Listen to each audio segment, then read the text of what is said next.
My friends could ask me to draw anything, which turned out to be, almost in all cases, naked ladies. They would describe the exact position and physical characteristics, and I could do that on request.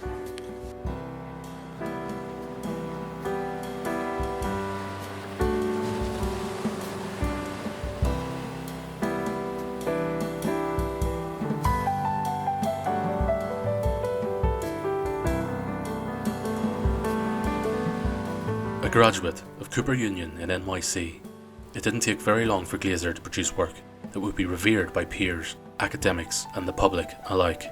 He, along with a number of other creatives, founded Pushpin Studios in 1954, a prominent and guiding studio which would reshape the foundations of graphic design.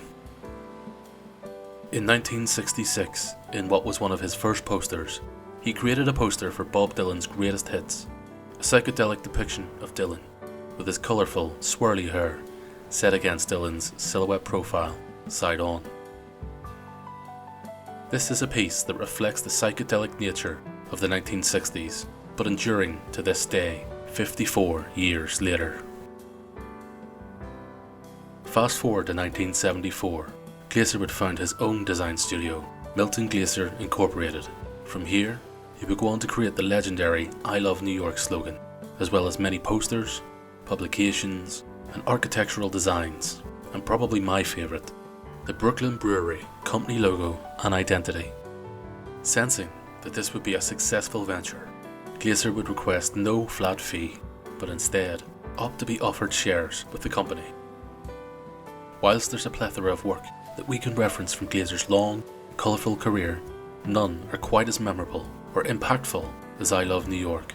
Rather than the product of intense work over a number of months, Glaser came up with the idea of the slogan in the back of a taxi. Happen for something that I thought, would last 2 weeks. I is a word, a complete word, an idea. A heart is a symbol for an emotion, and NY are the initials for a place. So you have 3 languages simultaneously, right? And yet everybody who looks at it can solve it. So the complexity of that, which seems simple, is right exactly on that point between what is ambiguous and what is clear. And that is, I guess if you were in baseball, you call it the sweet spot, right? The impulse for everyone, I think, going into professional life as a designer or as a communicator is to have their work effective and meaningful and to enter the culture through that work. So everything one dreams of in terms of having an effect on your culture, your community, your neighborhood, the world, happened. After the 9/11 attacks, he would go on to make a slight modification to the iconic symbol for New York City. He would add the words "more than ever" and add a small, blackened out, burned area to the bottom left of the heart.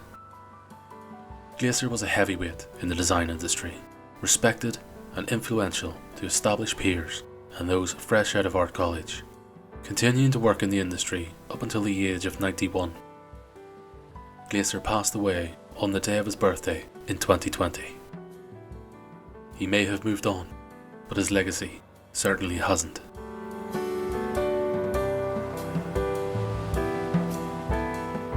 Here you have these extraordinary strands of differences existing simultaneously and in some curious way advantageously towards all of the people who live here.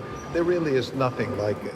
I mean, New York does the job that America is supposed to do. It really takes everybody and not only accepts them, but responds to them. That's a big deal. I mean, if you come to New York from another place, nobody forces you to become a New Yorker in terms of an attitude or a spirit.